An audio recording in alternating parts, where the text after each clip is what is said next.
स्वस्ति श्री सरस्वत्यै नमः। स्वस्ति श्री सद्गुरुदेवाय नमः।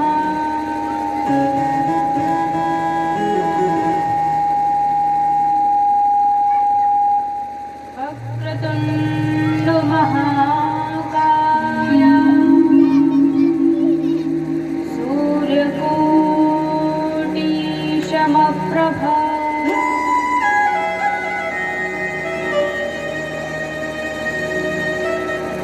निर्विघ्नं कुरु मे देव।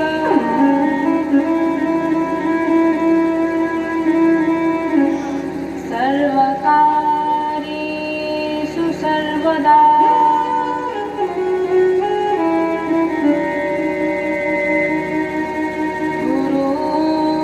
गुरुर्ब्रह्मा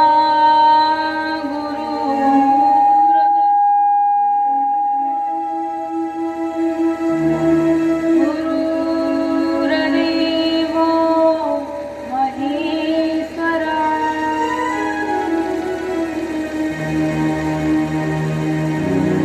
गुरुर्साक्षात् परब्रह्मा तस्मै श्री गुरुवे नमः।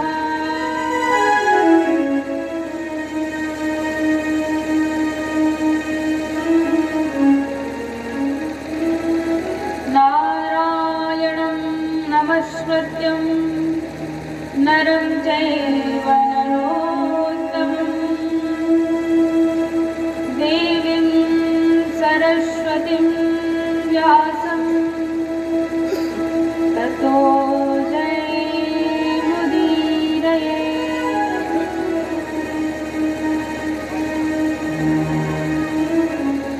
ध्येयं सदा परिभवा नमभीष्टदोहम्।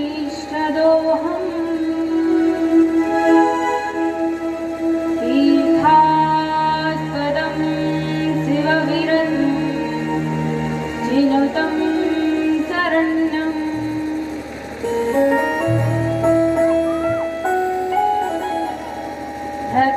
भक्त्यार्तिहं प्रणतपाय भवाब्धिपोतं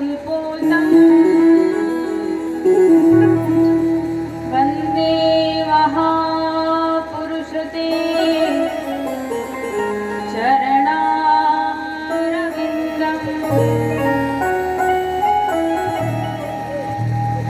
जय जय श्री राधा रमण।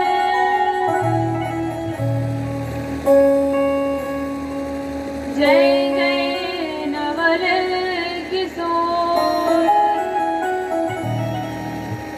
जय गोपी चितचोर प्रभु। जय जय माखन चोर।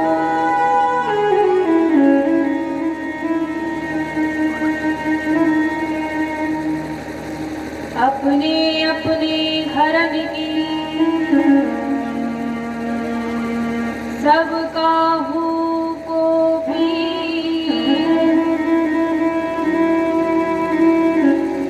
तुम्हें पीर सब घरन की धन्य धन्य रघुवीर। बोले शिवा के बिहारी लाल की जय। श्री राधा रानी की जय। श्रीमद् भागवत महापुराण की जय हो। श्री व्यास जी महाराज की जय हो। श्री सुखदेव भगवान की जय हो। जय जय श्री राधे। आइए सभी मिलकर संकीर्तन बड़े ही प्रेम से संकीर्तन करेंगे।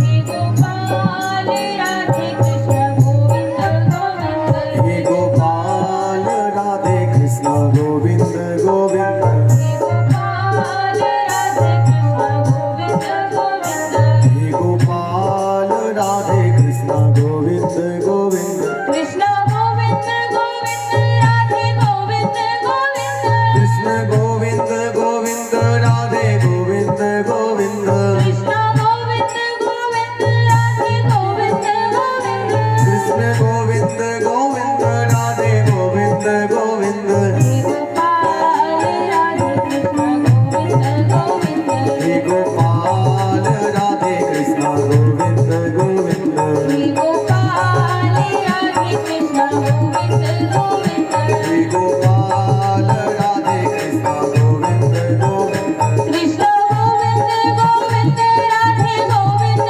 गोविंद कृष्ण गोविंद गोविंद राधे गोविंद गोविंद कृष्ण गोविंद गोविंद राधे गोविंद गोविंद कृष्ण गोविंद गोविंद राधे गोविंद गोविंद हे गोपाल राधे कृष्ण गोविंद गोविंद हे गोपाल राधे कृष्ण गोविंद गोविंद हे गोपाल राधे कृष्ण गोविंद गोविंद हे गोपाल राधे कृष्ण गोविंद गोविंद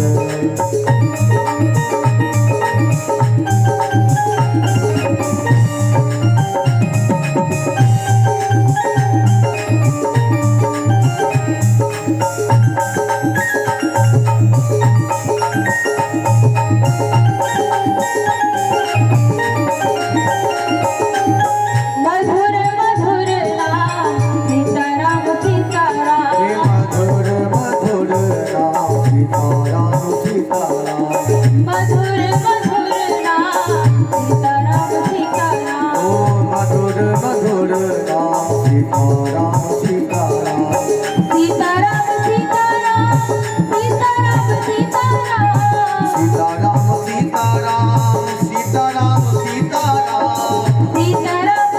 सीताराम सीताराम सीताराम सीताराम सीताराम सीताराम सीताराम मधुर मधुर राम सीताराम सीताराम हे मधुर मधुर राम सीताराम सीताराम मधुर मधुर नाम सीताराम सीताराम हे मधुर मधुर राम सीताराम सीताराम सीताराम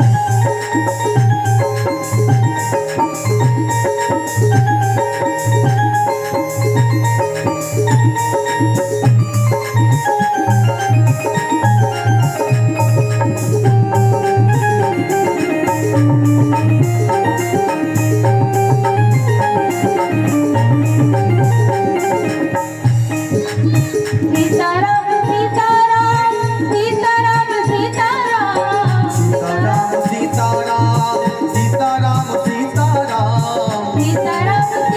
सीताराम सीताराम सीताराम सीताराम सीताराम सीताराम सीताराम सीताराम सीताराम सीताराम सीताराम सीताराम मधुर मधुर राम सीताराम सीताराम ओ मधुर मधुर राम सीताराम सीताराम मधुर मधुर राम सीताराम सीताराम हे मधुर मधुर राम सीताराम सीताराम मधुर मधुर राम सीताराम सीताराम हे मधुर मधुर राम सीताराम सीताराम मधुर मधुर राम सीताराम सीताराम आ मधुर मधुर राम सीताराम सीताराम मधुर मधुर राम सीताराम सीताराम हे मधुर मधुर राम सीताराम सीताराम मधुर मधुर राम सीताराम सीताराम हे मधुर मधुर राम सीताराम सीताराम मधुर मधुर राम सीताराम सीताराम हे मधुर मधुर राम सीताराम सीताराम सीताराम सीताराम सीताराम सीताराम सीताराम सीताराम सीताराम सीताराम सीताराम सीताराम सीताराम सीताराम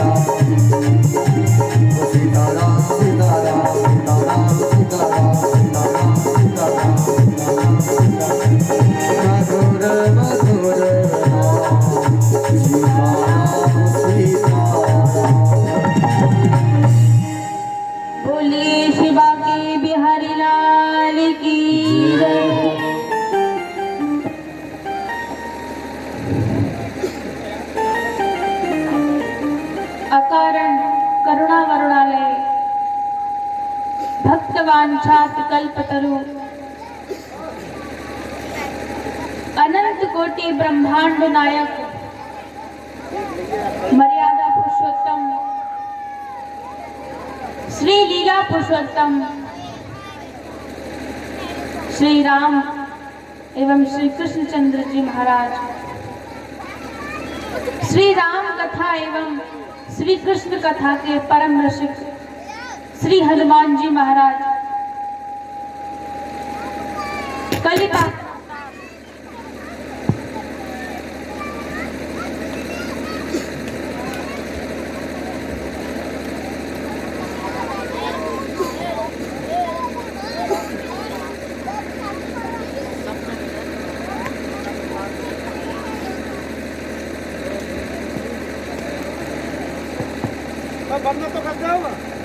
कली पावन अवतार श्री गोस्वामी तुलसीदास जी महाराज, परमहंस शिरोमणि श्री सुखदेव भगवान, लोकपाल, दिक्पाल, क्षेत्रपाल, विप्र समाज, संत समाज, श्रोता समाज, भविष्य के नन्हे पुष्प और वर्तमान की नन्ही कलियां, भक्ति स्वरूपा माताएं बहनें, सभी को व्यास मंच की ओर से सत सत नमन। भगवान की असीम अनुकंपा से, हनुमान जी महाराज की कृपा से, संतों के आशीर्वाद से, श्री सतगुरुदेव भगवान के दिव्य कृपा प्रसाद से एवं आप सभी लोगों के आग्रह एवं स्नेह से हम इस पावन भूमि में बैठकर भगवान की परम मंगलमयी कथा का रसपान कर रहे हैं। प्रभु कृपा से आज इस कथा का तृतीय दिवस प्रारंभ हो रहा है। हम सभी लोगों ने पूर्व प्रसंग में सुना था कि भगवान अर्जुन को लेकर द्वारका चले गए। द्वारका में भगवान का राजोचित सत्कार हुआ, सम्मान हुआ। तब परीक्षित जी कहने लगे कि हे महाराज, उत्तरा का गर्भ तो नष्ट प्राय हो चुका था, फिर भगवान ने उत्तरा के गर्भ की रक्षा कैसे की? कि अस्वस्थाम्नो पशुष्टेना ब्रह्मशीलोरुतेजसा उत्तरायाः तो गर्भा ईसेना जीवित पुनः। तब सुखदेव जी ने कहा कि जब भगवान द्वारका की ओर जाने के लिए रथ पर चढ़े ही थे कि उत्तरा रोते हुई भगवान के पास आई और भगवान से कहने लगी कि हे देव, मेरी रक्षा करो। अश्वत्थामा द्वारा छोड़ा गया ब्रह्मास्त्र मुझे तो नष्ट करेगा ही, लेकिन मेरा गर्भ भी नष्ट हो जाएगा। आप ऐसी कृपा करो कि मेरा गर्भ बच जाए। तब भगवान को उत्तरा पर दया आई और अंगूठे के अग्रभाग के बराबर बन करके भगवान उत्तरा के गर्भ में प्रवेश कर गए और उत्तरा के गर्भस्थ शिशु की रक्षा की।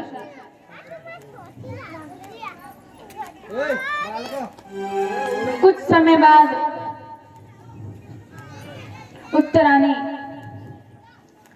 एक पुत्र को जन्म दिया। पुत्र जन्म सुनकर महाराज युधिष्ठिर बहुत प्रसन्न हो गए। ब्राह्मणों को बुलवाया, जात कर्म संस्कार कराया, उत्सव मनाने लगे। ब्राह्मणों को बहुत सा धन दान दिया और ब्राह्मणों को संतुष्ट कर दिया। जब ब्राह्मण वहां से जाने लगे तो महाराज युधिष्ठिर ने पूछा, हे संत शिरोमणि, आप तो त्रिकालज्ञ हैं, कृपा करके आप इस बालक का भविष्य देखकर बताइए कि ये आगे चल के क्या करेगा, इसका नाम क्या होगा। तब संतों ने कहा कि ये गर्भ में नष्ट प्राय हो चुका था। विष्णु के द्वारा रक्षा किए जाने के कारण, रात अर्थात रक्षा किए जाने के कारण इसका नाम विष्णु रात होगा और यह सभी में भगवान की परीक्षा करेगा, इसलिए इसका नाम परीक्षित होगा।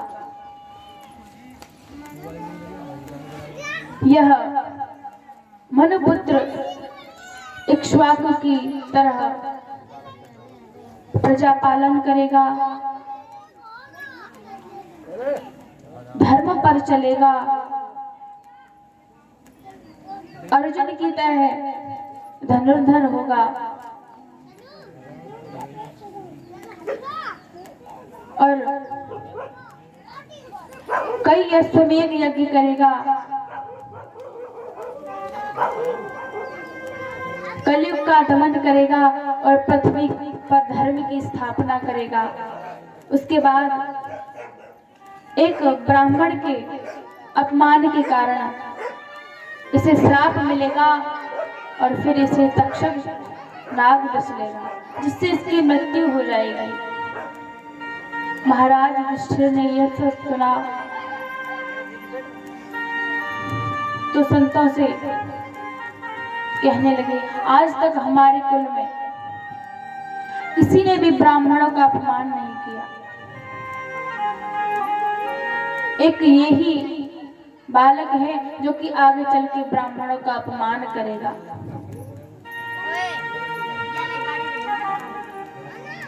तब संतों ने कहा, महाराज आप चिंतित ना हो, ये ब्राह्मणों का अपमान तो करेगा, लेकिन बाद में श्री सुखदेव जी के मुख से श्रीमद् भागवत कथा को श्रवण करके भगवान के धाम को चला जाएगा। इतना सुनते ही महाराज युधिष्ठिर प्रसन्न हो गए और फिर से उन संतों को धन दान दिया और संत वहां से विदा लेकर के चले गए। संत गए, तभी वहां पर महात्मा विदुर आए, सभी पांडवों से मिले और फिर धृतराष्ट्र के पास में पहुंचे। धृतराष्ट्र से कहने लगे, देखो कैसे दिन आ गए हैं, जिन पांडवों को तुम अपना शत्रु मानते थे, आज उन्हीं के घर पर रहकर अपना जीवन यापन कर रहे हो। आपको तो वन में चले जाना चाहिए। तब धृतराष्ट्र ने कहा, जाना तो मैं भी चाहता हूं, लेकिन मुझे कुछ दिखता नहीं है और गांधारी ने भी अपनी आंखों पर पट्टी बांध ली है। अब हम वन में भी चले जाएं तो हमारी सेवा कौन करेगा? तब विदुर जी ने कहा कि मैं आपको वचन देता हूं कि जितने दिन तक आप रहेंगे तब तक मैं आपकी सेवा करूंगा। धृतराष्ट्र ने कहा ठीक है। विदुर जी धृतराष्ट्र और गांधारी को लेकर वन में आए। इधर युधिष्ठिर जी नित्य प्रति धृतराष्ट्र को प्रणाम करने जाया करते थे। एक दिन महाराज युधिष्ठिर धृतराष्ट्र को प्रणाम करने के लिए गए तो कक्ष में कोई नहीं दिखाई दिया, कक्ष खाली मिला। संजय से पूछा हमारे पूर्वज कहाँ गए? संजय ने कहा आपके चाचाओं के बारे में हमें कुछ नहीं पता। महाराज युधिष्ठिर चिंतित हो गए। तभी नारद जी तुम गुरु के साथ वहां पर आए और युधिष्ठिर जी से कहने लगे कि आप चिंतित मत होना। युधिष्ठिर और गांधारी, धृतराष्ट्र और गांधारी वहीं गई है जहां उन्हें जाना चाहिए। वो वन में भगवान की आराधना करने के लिए गए हैं और आज के 5वें दिन महाराज धृतराष्ट्र अपना शरीर छोड़ देंगे और गांधारी भी उनके साथ सती हो जाएंगे। इतना सुनते ही महाराज युधिष्ठिर प्रसन्न हो गए और फिर राज्य करने लगे। एक बार महाराज युधिष्ठिर को अनेकों अपशकुन होने लगे जिससे महाराज युधिष्ठिर भयभीत हो गए। पास में बैठे भीम दादा से कहा भैया भीम मुझे बड़े बड़े अपशकुन हो रहे हैं, मेरा बाया अंग फड़क रहा है, सियार सूर्य की तरफ रो रहे हैं और मैं ये सब देख करके बहुत व्याकुल हूं। अर्जुन को द्वारका गए हुए बहुत दिन हो गए। हमने तो अर्जुन को इसलिए भेजा था कि वो द्वारका के लोगों की और भगवान श्री कृष्ण की सूचना हमें दे दें, लेकिन ना तो अर्जुन ने कोई संदेश भेजा है और ना ही खुद लौट कर आए हैं। कहीं कोई अनर्थ ना हो गया हो। इस प्रकार महाराज युधिष्ठिर चिंतित हैं। उसी समय अर्जुन वहां पर आए। महाराज युधिष्ठिर ने देखा अर्जुन बहुत ही चिंतित हैं। महाराज युधिष्ठिर अर्जुन के पास गए, पूछा तुम इतने दुखी क्यों हो? द्वारका में हमारे नाना नानी कुशल तो हैं, हमारे मामा बसदेव मामी देवियों के साथ, मामी देवकी के साथ सभी मामियां कुशल से तो हैं, द्वारकावासी कुशल तो हैं। भगवान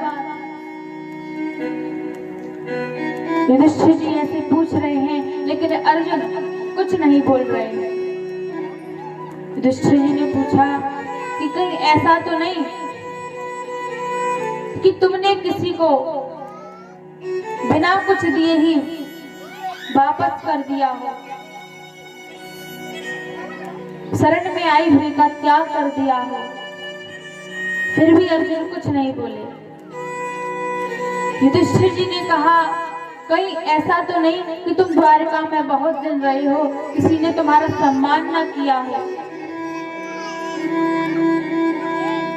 फिर भी कुछ नहीं बोले। युधिष्ठिर जी ने कहा कहीं तुम अपने से छोटे के साथ अगर तुमने युद्ध किया हो, अगर उससे हार गए हो, ऐसा तो नहीं कि अपने से कम शक्ति वाले से हार गए हो। अर्जुन कुछ नहीं बोले। तब युधिष्ठिर जी ने कहा कि हो ना हो, मुझे संदेह हो रहा है कि श्री कृष्ण हमें छोड़कर चले गए हैं। इतना सुनते ही महाराज अर्जुन रोने लगे, फूट फूट कर रोने लगे। युधिष्ठिर जी ने कहा कि तुम अपने रोने का कारण बताओ, तुम क्यों रो रहे हो? तब अर्जुन ने कहा, भैया श्री कृष्ण भगवान हमसे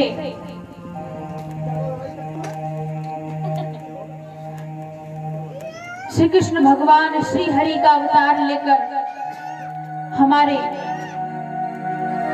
भाई बने थे, लेकिन आज वो हमें छोड़कर चले गए, हमारे साथ छल करके चले गए। उन्हीं की कृपा से आपने इतने अश्वमेध यज्ञ को सफल किया था। उन्हीं की कृपा से खांडवप्रस्थ इंद्रप्रस्थ बना था, और उन्हीं की कृपा से भैया भीम ने जरासंध को मार पाया था। और आपको तो याद होगा कि जब दुर्योधन ने षड्यंत्र रचा था, द्रौपदी सहित हम पांचों भाई वनवास के लिए गए थे,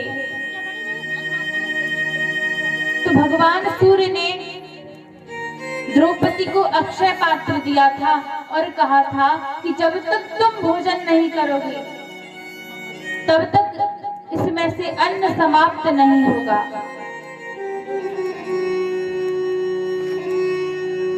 यह बात दुर्योधन को ज्ञात हो गई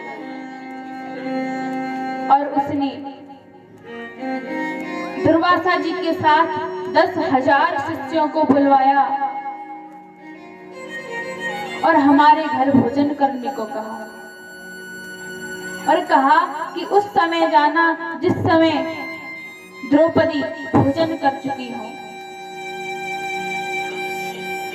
दुर्वासा जी भी उसी समय आए जिस समय पांचाली ने भोजन कर लिया था।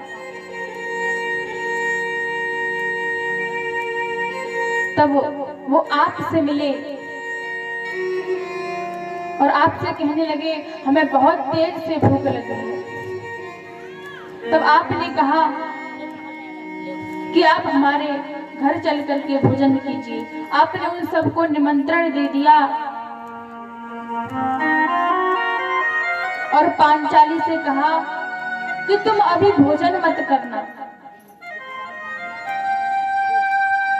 क्योंकि दुर्वासा जी सहित 10,000 शिष्य हमारे घर भोजन करने आने वाले हैं। तब पांचाली ने कहा कि मैं तो भोजन कर चुकी हूं। तब आप चिंतित हो गए। पांचाली ने भगवान श्री कृष्ण का ध्यान किया और उसी समय भगवान वहां आए। पांचाली से कहने लगे कि मुझे बहुत तेज भूख लगी है, मुझे कुछ खाने को दो। पांचाली ने कहा कि अगर खाने को ही होता तो आपको क्यों बुलाते। भगवान ने कहा कि ये बातें तो बाद में करेंगे, लेकिन पहले कुछ खाने को दो। पांचाली ने कहा जो था वो तो खा लिया। भगवान ने कहा कि उसका कोई पात्र तो होगा। पांचाली ने कहा वो पात्र भी धोकर रख दिया। भगवान ने कहा तो उसे ही ले आओ। पांचाली उसे लेकर आई। उसमें एक साग का पत्ता लगा हुआ था। भगवान ने उसे ही खा लिया और संकल्प किया कि मम उदे स्थित सकल विश्व तृप्यंता, मेरे उदर में पूरा विश्व तृप्त हो जाए। जैसे ही भगवान ने संकल्प किया, सभी ऋषियों का पेट भर गया। तो भगवान ने कहा भीमसेन कि आप उन ऋषियों को बुलाकर लाओ। तो भीम दादा ने कहा कि हम उन्हें खिलाएंगे क्या? तो भगवान ने कहा कि वो खाएंगे नहीं, बल्कि वरदान मांगने को कहेंगे। तो आप उनसे कहना कि जिसने आपको भेजा है उसका नाश हो जाए। तब भीम दादा उनके पास गए और उन्होंने भीम दादा से वर मांगने को कहा। तब भीम दादा ने कहा कि जिसने आपको भेजा है उसका नाश हो जाए।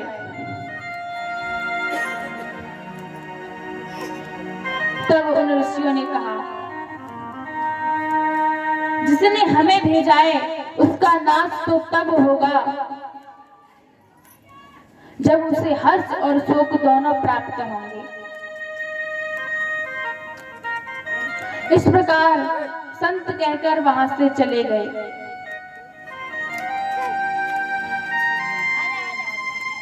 और कहां तक कहें, जब दुर्योधन ने हमें लक्षागृह में जलाने का षड्यंत्र किया था, तो फिर भी हम भगवान की ही कृपा से बाहर आए थे। और वही भगवान हमें छोड़ करके चले गए, हमें अनाथ बना करके यहाँ से चले गए। तब भीम दादा चिंतित हुए। ये बात कुंती बुआ ने सुन ली और उन्होंने इसी क्षण अपने प्राण त्याग दिए।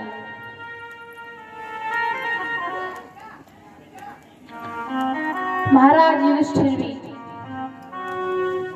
पांचों पांडवों सहित द्रौपदी को लेकर वन में चले गए और अपने शरीर को छोड़ दिया। भक्ति स्वरूप को प्राप्त कर गए। आइए इसी के बीच हम सभी एक भगवान का भजन गाएंगे, उसके बाद आगे की कथा।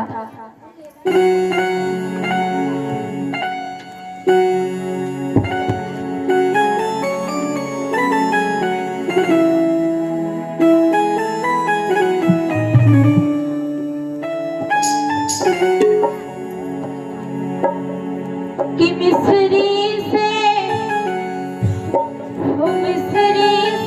मीठो नाम हमारी राधा रानी को, मिस्री से मीठो नाम हमारी राधा रानी को, मिस्री से मीठो नाम हमारी राधा रानी को, मिस्री से मीठो नाम हमारी राधा रानी को, राधा रानी को हमारी श्यामा प्यारी को, ओ राधा रानी को हमारी श्यामा प्यारी को, राधा रानी को हमारी श्यामा प्यारी को, श्यामा प्यारी को हमारी भानु दुलारी को, मिस्री से मीठो नाम हमारी राधा रानी को, श्री से मीठो नाम हमारी जय हो। रानी को।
नाम हमारी राधा रानी को।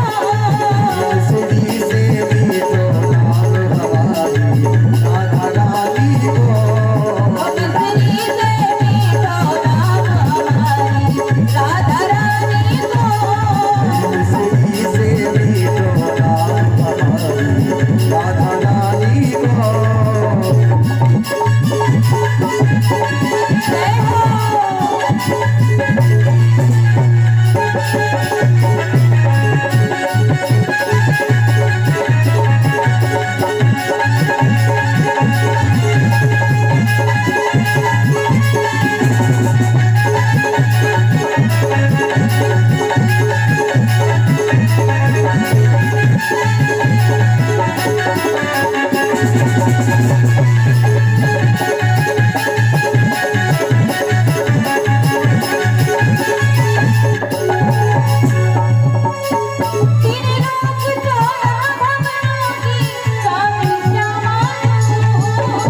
तीन लोक चौदह भुवन की स्वामी श्यामा तू।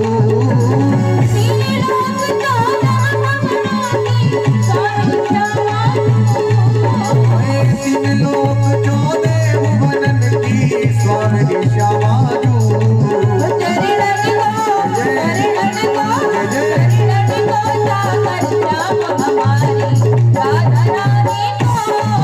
मिश्री से मीठो नाम हमारी राधा रानी को।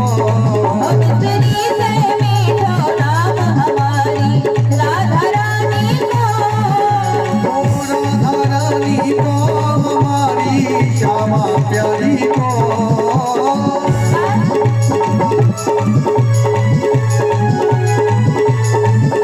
हे श्यामा प्यारी को हमारी भाग दुलारी को। मिश्री से मीठो नाम हमारी राधा रानी को। मिश्री से मीठो नाम हमारी राधा रानी को।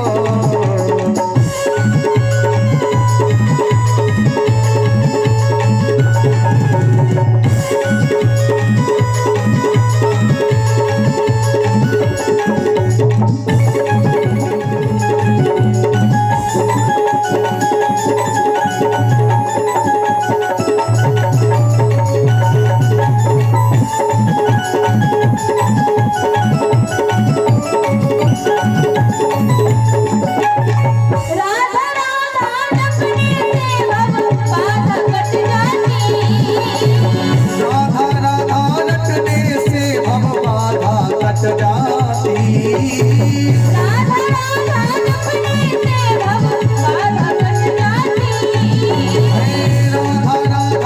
रटने से भव बाधा कट जाती।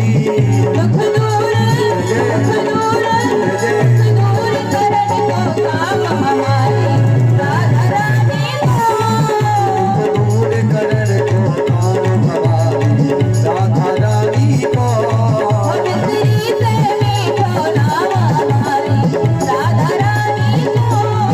मिश्री से मीठो नाम हमारी राधा रानी को। राधा रानी को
युधिष्ठिर ने और सभी पांडवों ने, साथ में द्रौपदी ने अपना शरीर छोड़ दिया,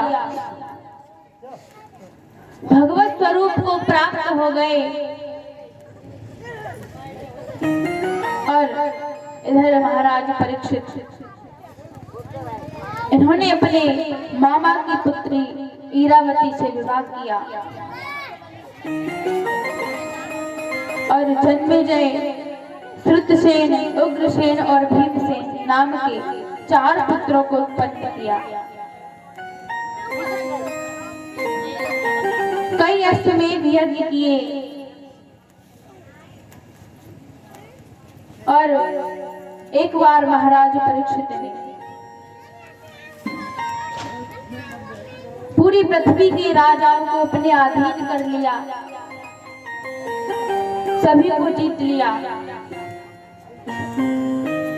और उन्हें जीत करके, भेंट प्राप्त करके, देश विदेश में अपनी प्रशंसा करवा के, अपने पूर्वजों की, श्री कृष्ण की प्रशंसा करते हुए नीति धर्म के अनुसार राज्य करने लगे। एक बार महाराज परीक्षित ने देखा कि एक बैल एक पैर से चल रहा है। उसी के पास में एक गाय आई और वो उस बैल के पास में आकर के रोने लगी। उस बैल ने पूछा, आप क्यों रो रही हो? कहीं ऐसा तो नहीं कि भगवान धराधाम छोड़कर चले गए इसलिए आप रो रहे हो, या फिर आपके ऊपर शूद्रों का साम्राज्य हो गया है इसलिए रो रही हो? तब उस गाय ने कहा, जो कुछ आपने कहा वो सब सत्य है, लेकिन विशेष तौर पर मैं आपके लिए रो रही हूँ,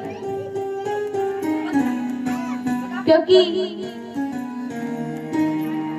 त्रेता में, सतयुग में आपके 4 पैर थे, सत्य, सोच, दया और दान।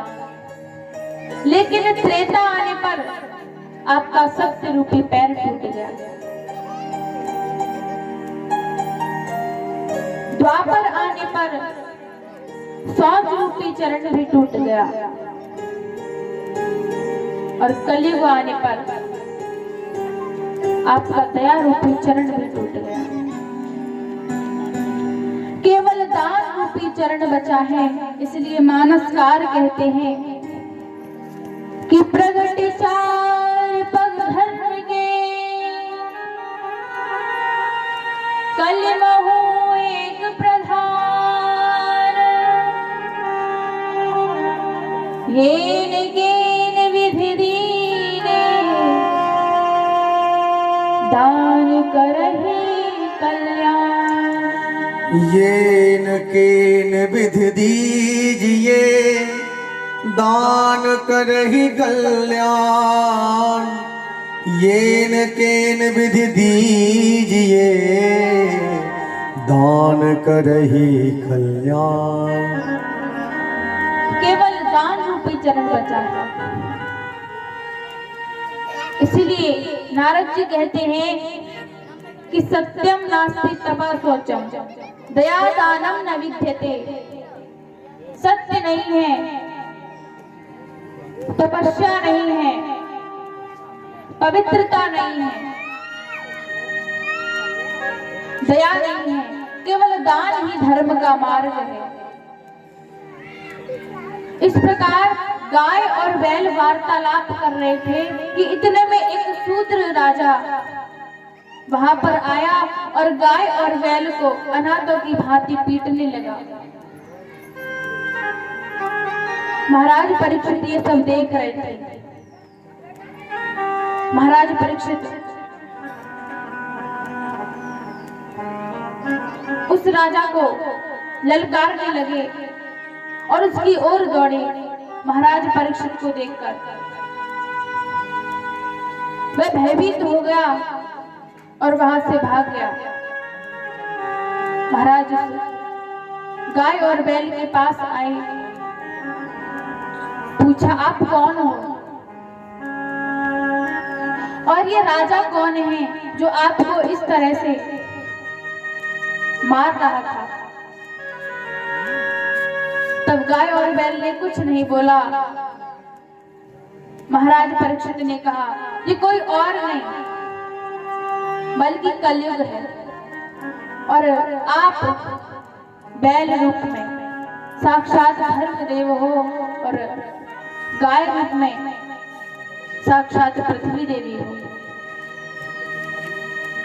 और ये जो कलयुग है इसको तो मैं दंड देकर रहूंगा।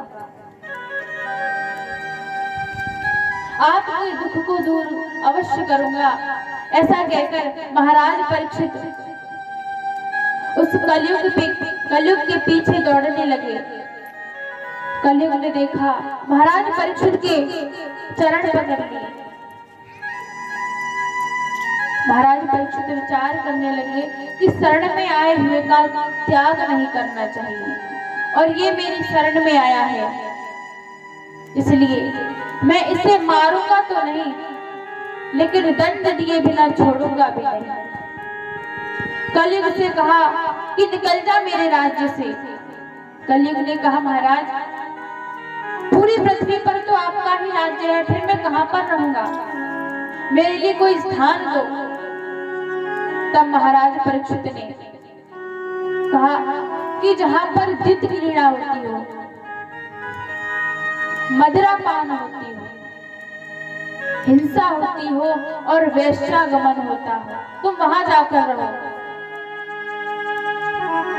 कलयुग ने कहा, महाराज आपके राज्य में तो ये चारों चीज ही निषेध है, फिर मैं कहां रहूं। तब महाराज परीक्षित ने कहा कि आप अन्याय से कमाए हुए धन में रहना। इस प्रकार महाराज परीक्षित ने उसे 5 स्थान दिए और कलयुग का दमन करके धर्म के 3 चरण जोड़ दिए, सत्य, शौच और दया। धर्म की स्थापना करके महाराज अपनी राजधानी आए। एक बार महाराज परीक्षित ने राजकोष खोला, उसमें एक स्वर्ण का मुकुट निकला। संत कहते हैं कि ये मुकुट जरासंध का था और अन्याय से कमाए हुए धन का था। महाराज परीक्षित ने वह मुकुट अपने सर पर धारण किया। उनकी बुद्धि भ्रमित हो गई, क्योंकि अन्याय से कमाए हुए धन का था, तो उस पर कलयुग का निवास हो गया। कलयुग उस पर आकर बैठ गया और वही मुकुट महाराज परीक्षित ने धारण किया। उनकी बुद्धि भ्रमित हो गई और वो शिकार खेलने के लिए चले गए। महाराज परीक्षित को शिकार खेलते खेलते प्यास लगी, जल खोजने लगे, कहीं जल नहीं दिखाई दे रहा। तभी उन्हें एक आश्रम दिखाई दिया। फिरत विभिन्न आश्रम एक देखा। जब बहुत देखा उसके बाद उन्हें एक आश्रम दिखाई दिया। उन्होंने सोचा, जब आश्रम है तो इसमें जल भी होगा। उस आश्रम में आए, वहां पर एक ऋषि यानी समीप जी समाधिस्थ थे। महाराज परीक्षित उनके पास आए, बोले, महाराज हमें बहुत तेज प्यास लगी है, थोड़ा जल दे दो। लेकिन समीप जी तो समाधिस्थ थे, इसलिए उन्हें कुछ नहीं पता कि उनके पास कौन है। महाराज परीक्षित विचार करने लगे, मुझे लगता है ये ऐसे ही बहाने बनाकर बैठा है कि मैं इससे जल ना मांगू और बिना मांगे ही चले जाऊं। ये मुझे जल देना नहीं चाहता है, इसीलिए ध्यान में बैठने का नाटक कर रहा है। इसे तो मैं अभी बचा चकाता हूँ।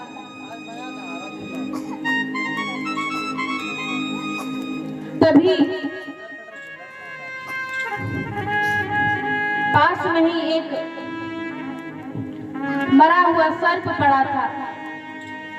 महाराज ने उसे अपने धनुष की नोक से उठाया और समीप जी के गले में डाल दिया और फिर वहां से चले गए।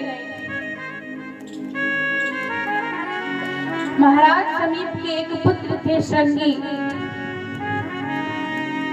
जो कौशिकी नदी के तट पर क्रीड़ा कर रहे थे।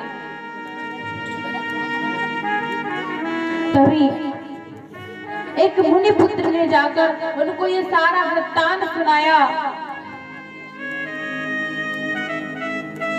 तो श्रृंगी जी बहुत क्रोधित हो गए और कहने लगे, ये राजा अपने आप को क्या समझते हैं? हम ब्राह्मणों के उच्चिष्ट भोजी होकर भी हमारा अपमान करते हैं।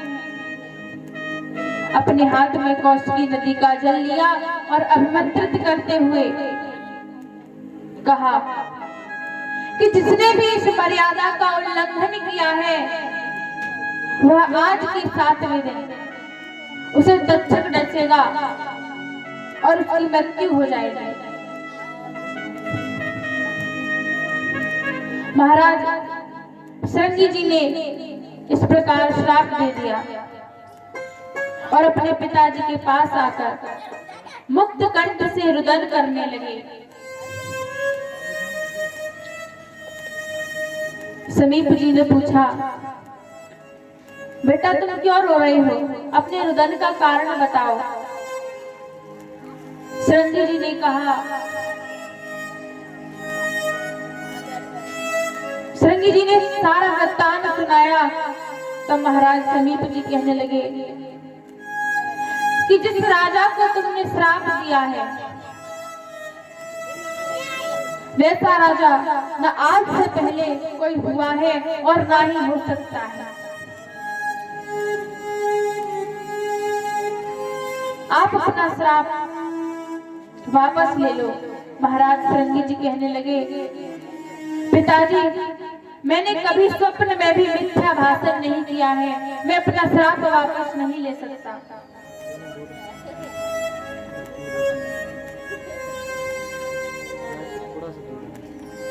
तब महाराज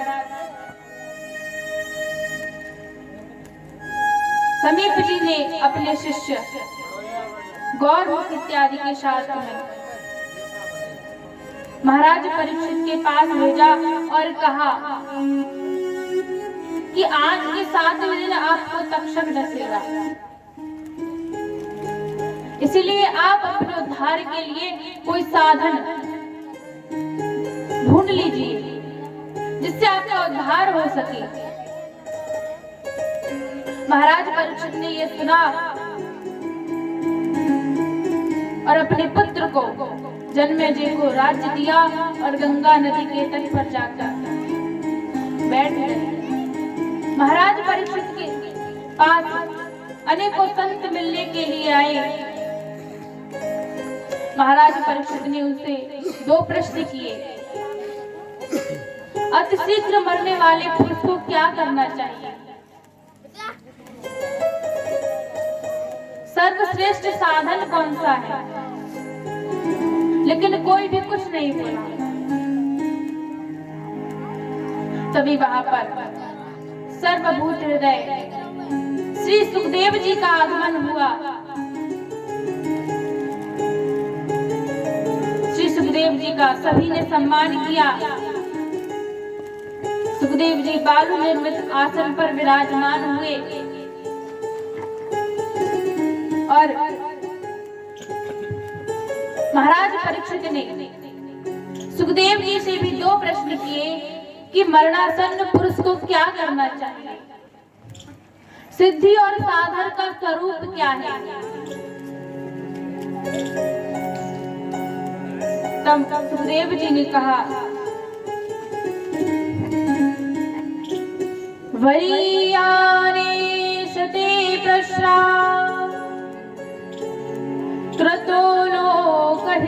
नृपा आत्मवित्सम्मतं पुंसा श्रोतव्यादिषु या परः। यह प्रश्नों में भी श्रेष्ठ है।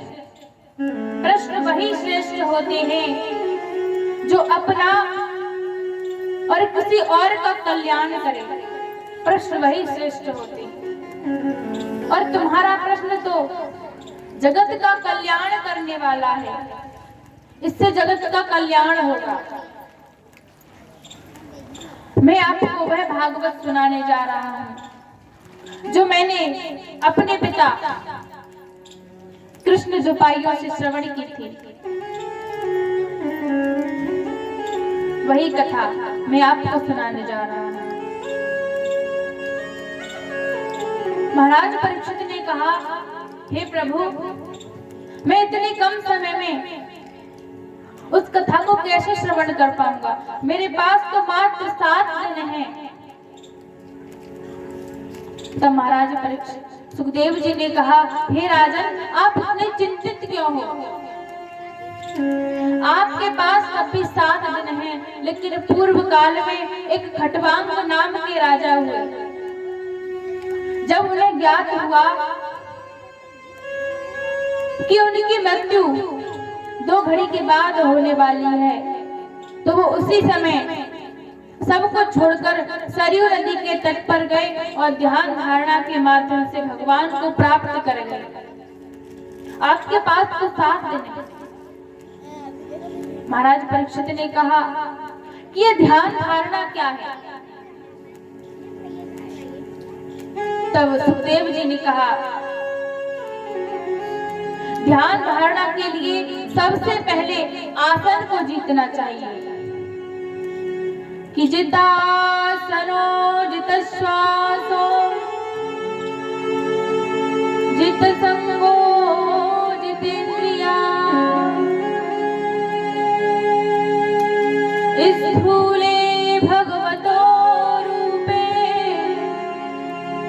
मनः संधारयेत् धिया।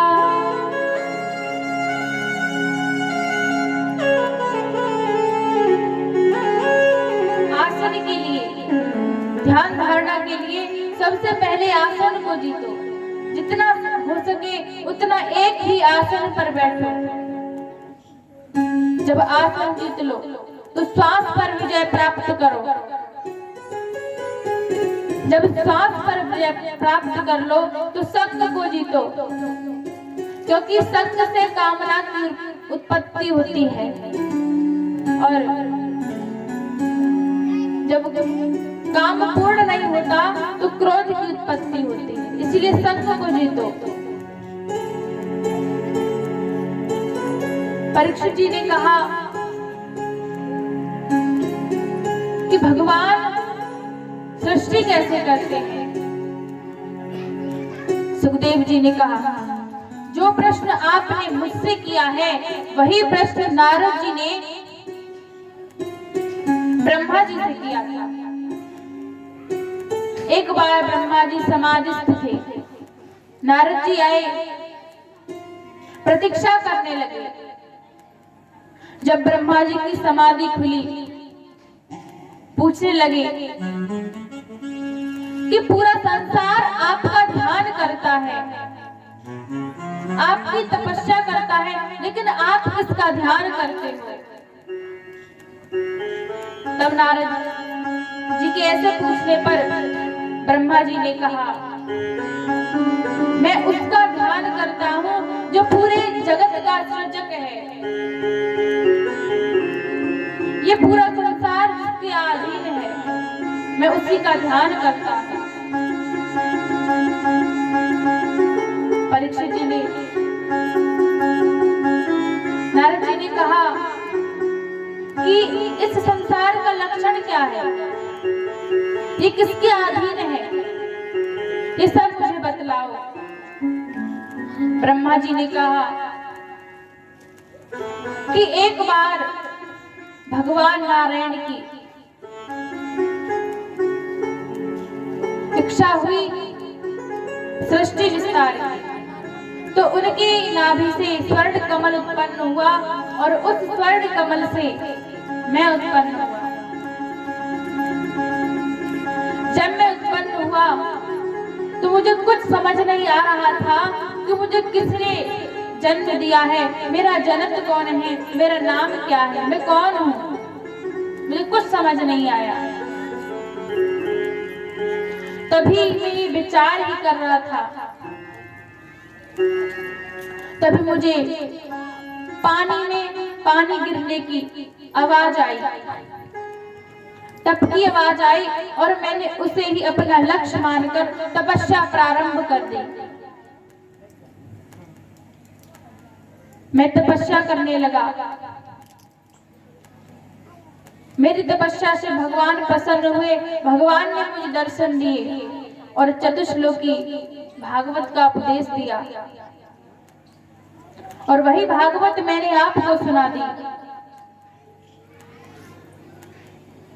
मैं उन्हीं का ध्यान करता हूँ जो पूरी सृष्टि को अपने अधीन रखते हैं, पूरे संसार के लोगों का भरण पोषण करते हैं। मैं उन्हीं का ध्यान करता हूँ।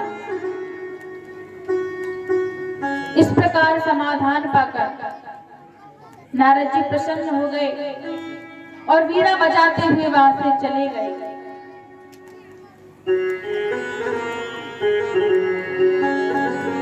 नारद जी वहां से चले गए।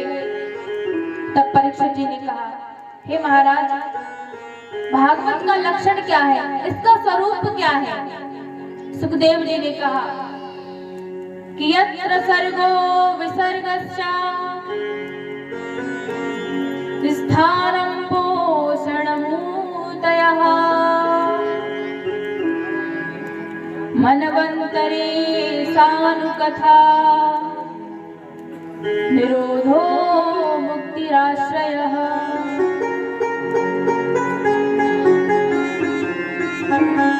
सर्ग विसर्ग स्थान पोषण ऊती ईशानुकथा निरोध मुक्ति और आश्रय, यही 10 लक्षण है। और जो प्रश्न आपने मुझसे किया है, जो भागवत में आपको सुनाने जा रहा है, वही तीर्थ यात्रा में गए हुए विदुर जी ने मैत्रेय जी से श्रवण की थी। सौनक जी ने कहा कि विदुर जी ने हस्तिनापुर का त्याग क्यों किया? तब सूत जी ने कहा, यही प्रश्न परीक्षित जी ने सुखदेव जी से किया था। जो उत्तर सुखदेव जी ने परीक्षित को दिया, वही मैं आपको देने जा रहा हूं। तब सुखदेव जी ने कहा कि विदुर जी सब कुछ छोड़ करके वन यात्रा को चले गए। वहीं पर मैत्रेय जी से विदुर जी का समागम हुआ। सुखदेव जी ने कहा, महाराज, विदुर जी तो हस्तिनापुर के प्रधानमंत्री थे, फिर इन्होंने हस्तिनापुर राज्य का त्याग क्यों कर दिया? इस राज्य को क्यों छोड़ दिया? तब सुखदेव जी कहने लगे। सुखदेव जी ने महाभारत की कथा बताते हुए कहा कि एक बार अंबालिका नंदन पांडु अपनी पत्नी के साथ विहार कर रहे थे, जंगल में भ्रमण कर रहे थे। तभी उन्होंने देखा किंदम ऋषि अपनी पत्नी के साथ विहार कर रहे हैं, लेकिन उन्होंने किंदम ऋषि को मृग समझ लिया और मार दिया। किंदम ऋषि ने उन्हें श्राप दे दिया कि जब तुम भी अपनी पत्नी के साथ विहार करोगे तो तुम्हारी भी मृत्यु हो जाएगी। महाराज, पांडु सब कुछ छोड़कर अपनी पत्नी के साथ वन में आ गए और राज्य धृतराष्ट्र को दे दिया। कुंती ने वरदान अनुसार धर्मराज के अंश से युधिष्ठिर को उत्पन्न किया और पवन देव के अंश से भीम को उत्पन्न किया, इंद्र के अंश से अर्जुन को उत्पन्न किया। माद्री ने भी अश्विनी कुमारों के अंश से नकुल और सहदेव नाम के 2 पुत्रों को उत्पन्न किया। कुंती उन 5 पुत्रों को लेकर के हस्तिनापुर में आई। यहाँ पर गांधारी ने दुर्योधन सहित 100 पुत्रों को जन्म दिया था। दुर्योधन बचपन से ही पांडवों से विरोध रखता था। बचपन से ही एक बार उसने खीर में विष मिलाकर भीम दादा को पिला दिया और गंगा जी में ढकेल दिया। भीम गंगा जी के माध्यम से पाताल लोक पहुंचे। वहां पर नागों ने नागराज वासुकी को बताया। नागराज वासुकी ने भीम को बुलवाया, पूछा तुम्हारा नाम क्या है, तुम कहाँ के हो और यहाँ पर कैसे आए, तुम्हारे माता पिता का नाम क्या है। तब भीम ने कहा, मैं कुंती पुत्र भीम हूँ। नागराज वासुकी ने कहा, फिर तो तुम मेरे ही साम्राज्य के हो, मैं तुम्हारी माता के पिता का नाना हूँ। ये देखो अमृत का कुंड है, इससे तुम जितने कटोरा अमृत पीना चाहो पी लो। एक कटोरे में 1000 हाथी का बल है। महाराज युधिष्ठिर ने, महाराज भीम ने 10 कटोरे पिए और 10,000 हाथी का बल प्राप्त करके हस्तिनापुर में आए। यहाँ पर दुर्योधन ने सभी पांडवों को लक्षागृह में जलाने का षड्यंत्र किया। विदुर जी की सहायता से सभी ब्राह्मण, सभी पांडव इस लक्षागृह से बाहर आए, जंगल में जा रहे थे। तभी हिडिंबा नाम की राक्षसी भीम को देखकर मोहित हो गई। भीम ने हिडिंबा के पति हिडिंब का वध किया और हिडिंबा से विवाह करके एक घटोत्कच नाम के पुत्र को उत्पन्न किया। उसके बाद भीम ने बकासुर का वध किया और बकासुर का वध करने के बाद पांचाल देश पहुंचे। वहां पर अर्जुन ने मत्स्य भेद करके द्रौपदी को जीत लिया। कुंती जी के कहने के बाद द्रौपदी जी 5 पांडवों की रानी हुई। धृतराष्ट्र ने पांडवों को इंद्रप्रस्थ प्रदान किया।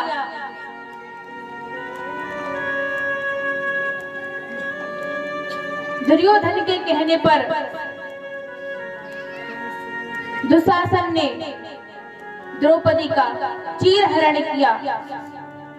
द्रौपदी सबको पुकार रही है, पास में उनके 5 पति बैठे हुए हैं, धर्मराज युधिष्ठिर बैठे हुए हैं, धनुर्धर अर्जुन बैठे हुए हैं, इतने बलशाली भीम बैठे हुए हैं, लेकिन 5 में से कोई भी द्रौपदी की रक्षा नहीं कर पा रहा है।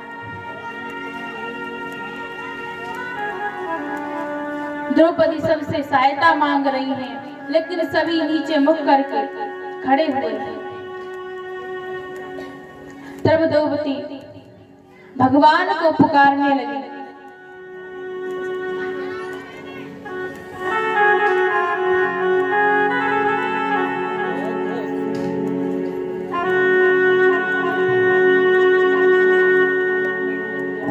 कि ब्रज के नंद लाला राधा जी के सांवरिया,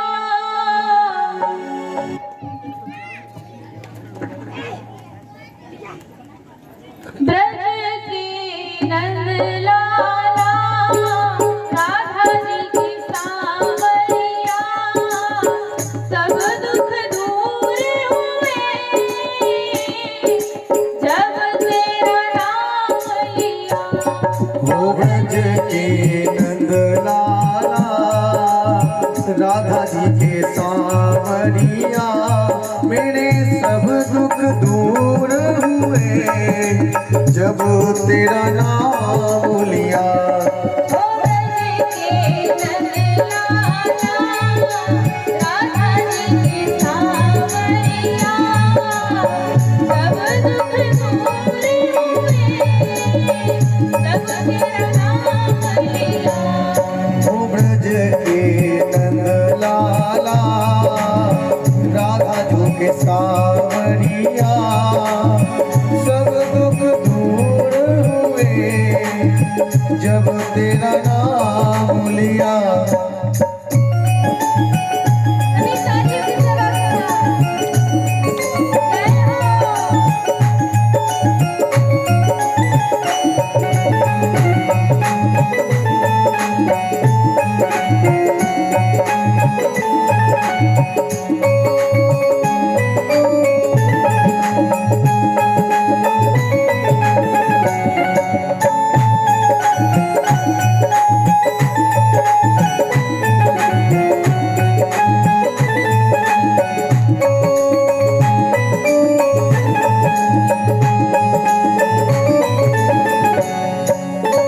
मेरा पुकारे तुम्हें गिरधर गोपाला, ओ मेरा पुकारे तुम्हें गिरधर गोपाला, बन गया रथ में बिस्वा प्याला। ओ बन गया रत में विष का भरा प्याला। बिस्वा भरा प्याला कौन मिटाए उसे जिसे तूने रास लिया। सब दुख दूर हुए जब तेरा नाम लिया। वो ब्रज के नंद लाला राधा जी के सांवरिया, सब दुख दूर हुए जब तेरा नाम लिया। वो ब्रज के नंद लाला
मेरे टुकड़े सारे कब दर्शन दोगे मेरी आँखों के तारे। ओ कब दर्शन दोगे मेरी आँखों के तारे।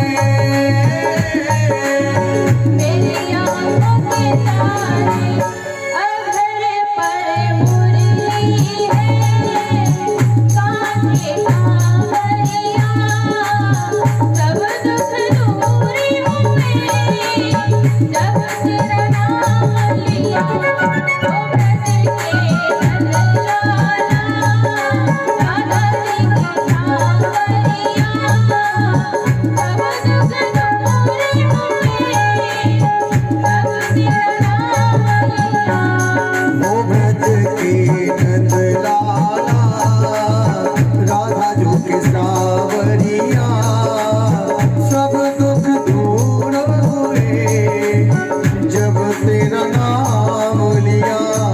ओ ब्रज के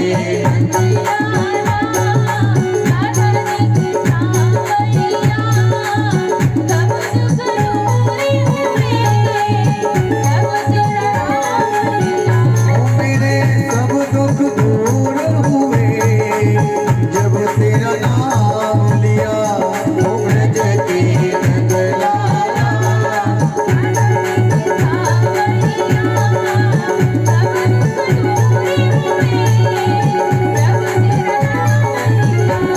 हे ब्रज के नंदलाला राधा जो के सावरिया सब दुख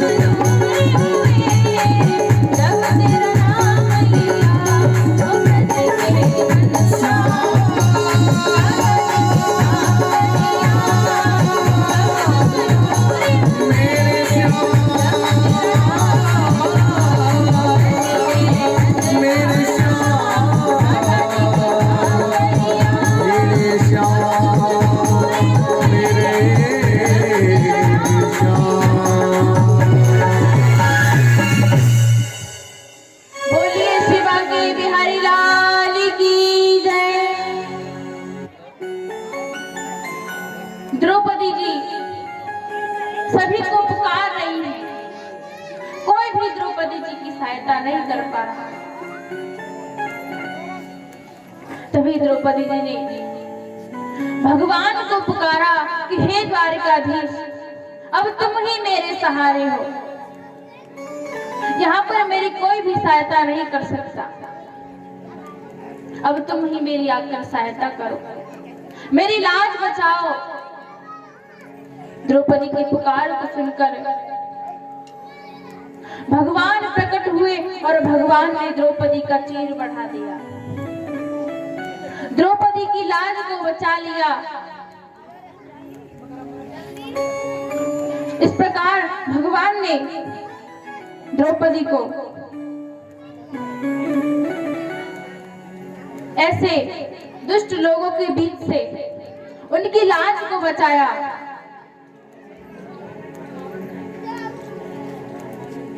तब परीक्षित जी ने कहा,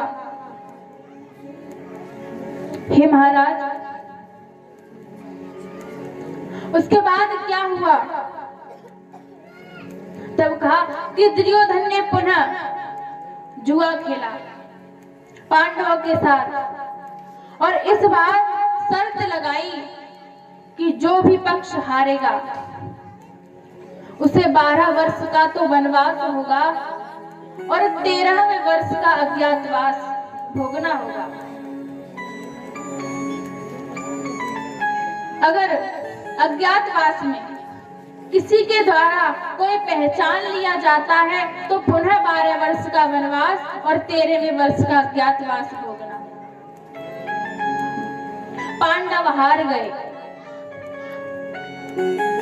सभी पांडवों ने और द्रौपदी ने 12 वर्ष का वनवास भोगा और 13वें वर्ष विराट नरेश के यहाँ पर चले गए और वहां पर अपने वेश बदल बदल के रहने लगे कि गर्जहि अर्जुन हिजड़ा भयो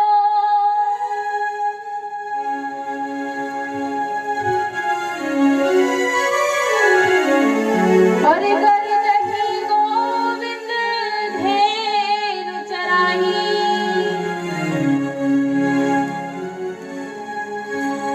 गरजहि द्रौपदी दासी बनी गरजहि भीम रसोई बनाई और गरज बड़ी सब लोगन में बिन गरज जहां कोई आवे न जाई गरज बड़ी सब लोगन में गरज बिना कोई आव न जाई गरज बिना कोई आव न जाई। खर्च के कारण सभी को अपने वेश बदलने पड़े। भीम बल्लभ नाम के रसोइया बने। अर्जुन दहेंद्रला नाम की दासी बनी और द्रौपदी जी सैरंध्री नाम की दासी बनी और अर्जुन दहेंद्रला नाम की हिजड़ा बनी। नकुल सहदेव अश्वपाल बने और युधिष्ठिर कंक बने। सभी अपने वेश बदल बदल के विराट नरेश के यहाँ पर रह रहे हैं। उधर दुर्योधन ने सभा बुलाई, कहा कि पांडवों का अज्ञातवास भंग हो गया, उन्हें पुनः 12 वर्ष का वनवास और 13वें वर्ष का अज्ञातवास भोगने जाना चाहिए। महाराज भीष्म पितामह ने कहा कि उनका अज्ञातवास भंग नहीं हुआ बल्कि पूर्ण हो गया।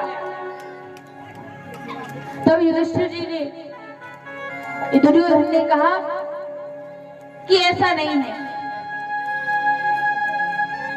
विदुर जी ने भीष्म पितामह की बात का अनुमोदन किया कि पांडवों का अज्ञातवास पूर्ण हो गया, अब वो यहाँ पर आ सकते हैं। लेकिन दुर्योधन क्रोधित हो गया और कहने लगा कि इस दासी पुत्र को यहाँ किसने बुलाया? ये खाता हमारा और गाता है पांडवों का, इसलिए इसे इस राज्य से निकाल दो, ये इस अधिकार का नहीं है। तब महाराज विदुर जी ने कहा कि तुम मुझे इस राज्य से क्या निकालोगे?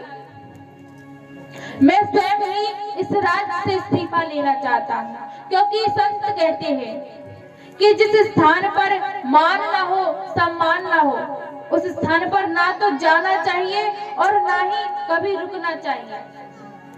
अब इस स्थान पर मेरा न मान है न सम्मान है, अब मैं यहाँ रहकर क्या करूंगा? इसलिए मैं अपने आप ही इस राज्य पद से इस्तीफा ले रहा हूं। ऐसा कहकर विदुर जी ने अपना मुकुट उतारा और धृतराष्ट्र के चरणों में रख दिया और उनके चरणों में मुकुट रख के राज छोड़ दिया और अपनी पत्नी सुलभा के साथ में कदली वन में तपस्या करने चले गए।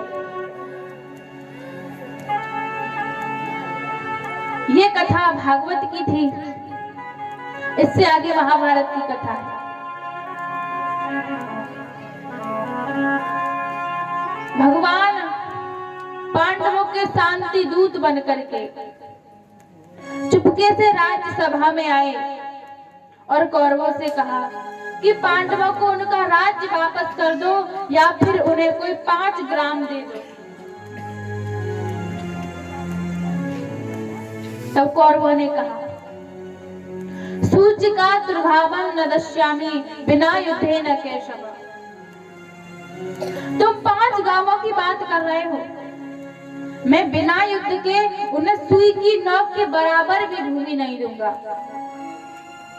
भगवान ने कहा अच्छा, तो फिर पांडव भी युद्ध के लिए तैयार है।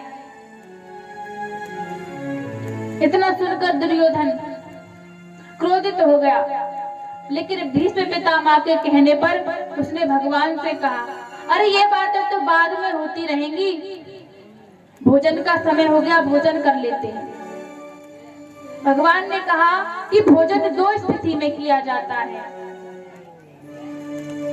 या तो खाने वाले के अंदर भूख हो और खिलाने वाले के अंदर प्रेम। मेरे अंदर तो भूख नहीं है, लेकिन तुम्हारे अंदर भी खिलाने के लिए प्रेम नहीं है। और वैसे भी मेरा निमंत्रण तो काका विदुर के यहाँ है, मैं तो वहीं खाने जाऊंगा। विदुर जी ने सुना कि भगवान श्री कृष्ण मेरे घर भोजन करने आएंगे। अपने घर गए, पत्नी से कहा कि मैं अभी बाजार जाके कुछ लाता हूँ, तब तक तुम कन्हैया के लिए कुछ बनाओ, वो हमारे घर भोजन करने आने वाला है। विदुर जी चले गए। भगवान आए, सुलभा स्नान करने लगी। भगवान आए, भगवान ने गेट खटखटाया। सुलभा ने उसी अवस्था में गेट खोल दिया। तब भगवान ने अपने पीताम्बर को आदेश दिया कि विदुरानी के उपयोगी वस्त्र बन जाओ। पीताम्बर ने भगवान की आज्ञा का पालन करते हुए विदुरानी के उपयोगी वस्त्र बन गए। भगवान ने कहा, काकी बहुत तेज भूख लगी है, कुछ खाने को दे दो। विदुरानी भगवान को अंदर लेकर आई, इधर उधर बिठाने लगी हैं। भगवान ने कहा कि काकी तुम तो बस भोजन का प्रबंध करो, मैं तो कहीं पर भी बैठ जाऊंगा। तब भगवान बैठ गए। विदुरानी ने कहा, घर में कुछ खाने को तो नहीं है, अभी रुको, मैं कुछ लेकर आती हूँ। भगवान ने कहा, नहीं, जब तक आप लेकर आओगी तब तक तो मेरी भूख और बढ़ चुकी होगी, मुझे बहुत तेज भूख लगी है। विदुरानी जी के पास कच्चे केले रखे हुए थे, उन कच्चे केलों को ले आई और बड़े प्रेम से भगवान को खिलाने लगी। और वो खिलाने में इतनी मग्न है कि केले की जो गिरी उसको तो नीचे गिरा रही है और जो छिलका है उसे भगवान को खिलाती जा रही है। भगवान भी बड़े प्रेम से खा रहे हैं। विदुर जी आए। विदुर जी ने देखा, अरे पगली, ये तुम क्या कर रही हो? एक तो कन्हैया को कच्चे केले खिला रही हो और फिर गिरी नीचे फेंक रही हो और छिलके खिला रही हो। विदुरानी ने देखा, क्षमा याचना करने लगी। भगवान ने कहा, काकी क्षमा किस बात की? ना आपको याद था और ना मुझे याद था। आप भी प्रेम से खिला रही थी और मैं भी प्रेम से खा रहा था, तो इसमें क्षमा किस बात की? विदुर जी ने कहा, अच्छा ठीक है। विदुरानी से कहा, तुम जाकर कन्हैया के लिए कुछ भोजन बनाओ, तब तक मैं कन्हैया को मिष्ठान खिलाता हूँ। विदुर जी भगवान को मेवा मिष्ठान खिलाने लगे। अब विदुर जी जब खिला रहे हैं तो उनके मन में थोड़ा सा अभिमान आया। तभी भगवान मुख बना बना करके मेवा खाने लगे। विदुर जी ने कहा, क्या हुआ कन्हैया, क्या मेवा अच्छी नहीं है? भगवान ने कहा, इसमें स्वाद तो है, लेकिन वो स्वाद नहीं है जो काकी के द्वारा खिलाए हुए छिलकों में था। ये सुनकर महाराज विदुर जी समझ गए और भगवान को फिर से मेवा खिलाने लगे। विदुरानी तब तक भगवान की ये साग बना करके लाई और वह भी साग बड़ा विचित्र बना करके लाई। ना उसमें नमक है ना मिर्ची है, कुछ भी नहीं है। ऐसा ही साग बना करके भगवान के पास ले आई और भगवान उसे भी बड़े प्रेम से खा गए, क्योंकि भगवान केवल प्रेम के भूखे हैं। भगवान को भोग छप्पन भोग कुछ नहीं चाहिए, केवल प्रेम चाहिए। कुछ मत लेकर जाओ, लेकिन भगवान के मंदिर में प्रेम से चले जाओ, इतना भगवान चाहते हैं। विदुरानी ने भगवान को ऐसा साग खिलाया। भगवान ने भोजन किया और कहा कि काका मुझे बहुत तेज नींद आ रही है, मुझे विश्राम करना है। काका विदुर ने उन्हें अपनी जंगा पर लेटाया। भगवान सो गए। जब निंद्रा से खुले तो विदुर जी से कहने लगे, आप यहाँ से चले जाइए, कुछ अनर्थ होने वाला है। विदुर जी ने कहा कि क्यों चले जाएं? भगवान ने कहा चले जाओ, कुछ अनर्थ होने वाला है। विदुर जी तीर्थ यात्रा पर चले गए। एक बार तीर्थ यात्रा में विदुर जी का उद्धव जी से समागम हुआ। उद्धव जी का मुख कुछ कुमलाया हुआ था। तो विदुर जी ने कहा, आप इतने उदास क्यों हो? आपको कौन सी चिंता सता रही है? उद्धव जी ने कहा कि भगवान इस धराधाम को छोड़कर चले गए, हमें अनाथ बना गए।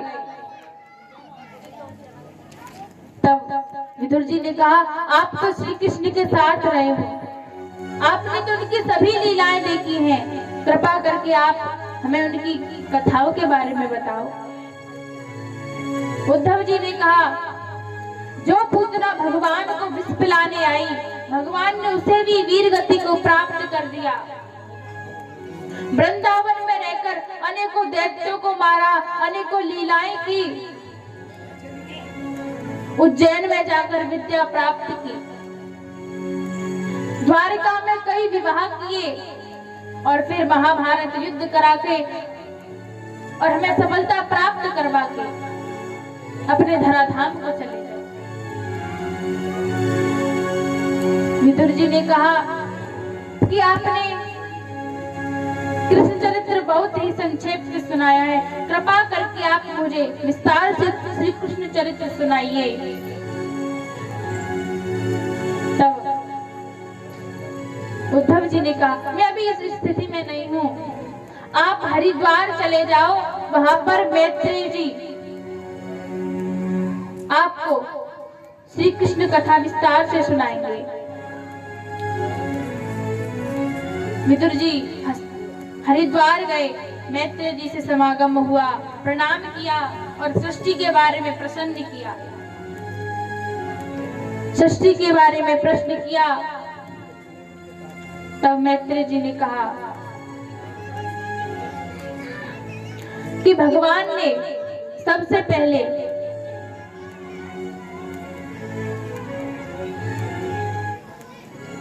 भूत सर्ग गर्ग की सृष्टि प्रारंभ की, जिसमें देवता, अहंकार, चतुष्टय आदि का सृजन किया। विदुर जी ने कहा, ब्रह्मा जी की उत्पत्ति कैसे हुई? मैत्रेय जी ने कहा कि एक बार भगवान एकाकरण जल में स्नान कर रहे थे, एकाकरण जल में विश्राम कर रहे थे, तो भगवान के मन में विचार आया, एको हम बहुत श्यामा, मैं अकेला हूँ, बहुत होना चाहिए। तभी भगवान की नाभि से एक स्वर्ण कमल उत्पन्न हुआ, उससे मैं उत्पन्न हुआ। जैसे ही मैं उत्पन्न हुआ, मैंने चारों तरफ देखा, जिससे मेरे 4 सर हो गए। ब्रह्मा जी के 4 सर हो गए। ब्रह्मा जी कुछ समझ नहीं पाए। तब ब्रह्मा जी को 21वां और 11वां अक्षर सुनाई दिया और उसे ही लक्ष्य मान करके भगवान की तपस्या करने लगे। भगवान की कठोर तपस्या के बाद भगवान ने उन्हें दर्शन दिए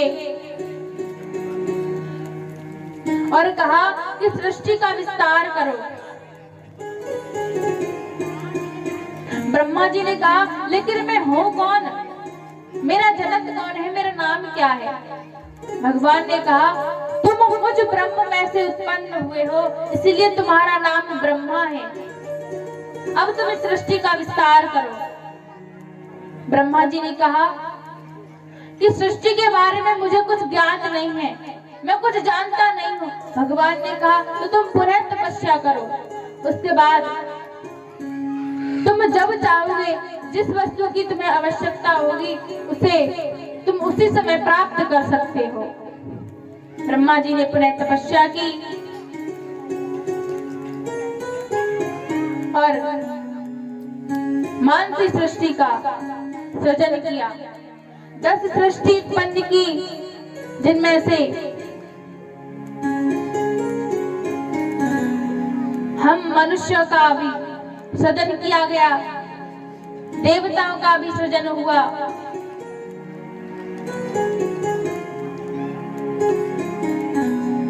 और उसके बाद ब्रह्मा जी ने काल का विभाजन किया। कौमार सर्ग में सनत, सनंदन, सनातन और सनत कुमार को उत्पन्न किया और उनसे कहा कि सृष्टि का विस्तार करो। उन चारों ने मना कर दिया। ब्रह्मा जी क्रोधित हो गए, उनकी भ्रुकुटी टेढ़ी हो गई और उसी से एक नील लोहित बालक उत्पन्न हुआ। वह बालक रोते रोते उत्पन्न हुआ।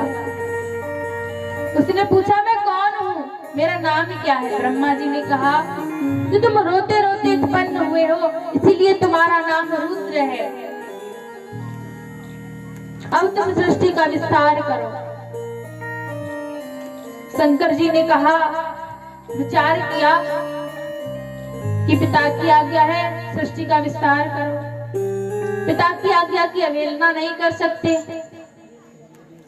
तब शंकर जी ने भूत प्रेतों की सृष्टि प्रारंभ कर दी। ब्रह्मा जी दिन में जितनी सृष्टि का सृजन करते, रात में शंकर जी के गढ़ उन्हें खा जाते। इससे ब्रह्मा जी परेशान हो गए और शंकर जी से कहा, तुम अपनी सृष्टि को अब यहीं रोक दो। शंकर जी ने ना चाहते हुए भी अपनी सृष्टि को रोक दिया। ब्रह्मा जी ने पुनः मानसी सृष्टि का सृजन किया और उसमें 10 मानस पुत्रों को उत्पन्न किया।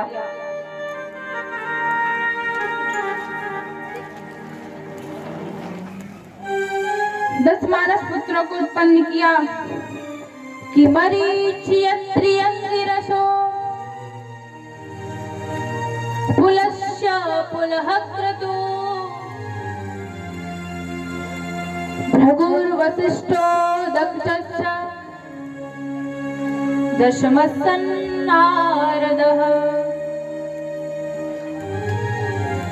मरीचियत्रियंगिरा, पुलस्य पुलह क्रतु, दक्ष, भृगु और नारद, इन 10 पुत्रों को उत्पन्न किया।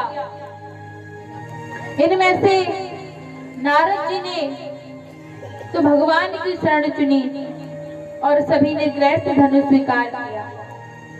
ब्रह्मा जी की वाणी से सरस्वती जी प्रकट हुई। एक बार ब्रह्मा जी ने सरस्वती जी को देखा, मोहित हो गए। सभी देवता कहने लगे, आज से पहले ऐसा कोई ब्रह्म नहीं हुआ जो एक स्त्री को देखकर मोहित हो गया। ऐसा कुतर्क किसी ने नहीं किया जैसा आप कर रहे हो। ब्रह्मा जी लज्जित हो गए और अपना शरीर छोड़ दिया। वही शरीर कोहरा बना। फिर ब्रह्मा जी ने पुनः सच्चिदानंद धारण की, चार मुखों से चारों वेदों को उत्पन्न किया और विचार किया कि मानसी सृष्टि से इस संसार का सृजन नहीं होगा, संसार का विस्तार नहीं होगा। इसलिए उन्होंने मैथिली सृष्टि की रचना की। अपने दाएं हाथ से एक पुरुष को उत्पन्न किया और बाएं हाथ से एक स्त्री को उत्पन्न किया। पुरुष का नाम हुआ स्वयं मनु और स्त्री का नाम हुआ शत्रुपा। इनकी संयुक्त 5 संतानें हुई, 3 पुत्र, 2 पुत्र और 3 पुत्रियां। 2 पुत्र हुए प्रियव्रत और उत्तानपाद और 3 पुत्री हुई आकृति, देवहूति और प्रसूति। ये 3 पुत्रियां स्वयं मनु की हुई। एक बार ब्रह्मा जी ने मनु जी से कहा कि सृष्टि का विस्तार करो। मनु जी ने कहा पिताजी सृष्टि का विस्तार करके मैं कहाँ रखूंगा? पृथ्वी तो हिरण्याक्ष ने रसातल में छिपा ली है। ब्रह्मा जी चिंतित हुए। तब उनकी नासिका से एक अंगूठे के अग्रभाग के बराबर 12 शिशु निकला और वह देखते ही देखते विशाल काय हो गया। सभी समझ गए ये भगवान है। सभी भगवान की स्तुति करने लगे और देखते ही देखते भगवान ने जल में छलांग लगाई और हिरण्याक्ष दैत्य का वध करके पृथ्वी को जल के ऊपर स्थापित किया। परीक्षित जी ने कहा, विदुर जी ने कहा कि ये हिरण्याक्ष कौन था? 12 भगवान ने इसका उद्धार कैसे किया? सुखदेव जी ने कहा कि एक बार माता अदिति ने कश्यप जी से कहा कि हे स्वामी, मेरा मन मनपथ के बाणों से मथ रहा है, आप मेरी इच्छा को पूर्ण कीजिए, मुझे संतान सुख दीजिए। महाराज कश्यप ने कहा कि अबे संध्या का समय है।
सब कुछ हारा, आका लगे मोहे प्यारा प्यारा।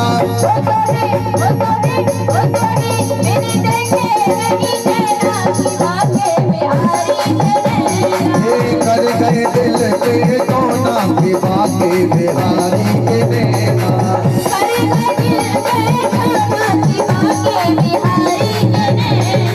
कर गए दिल पे कोना के बाके बिहारी के देना।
बाके के नैना बिहारी जी के नैना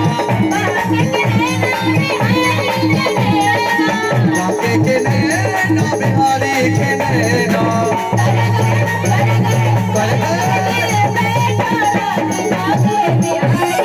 करे करे दिल पे कोना के बाके बिहारी के नैना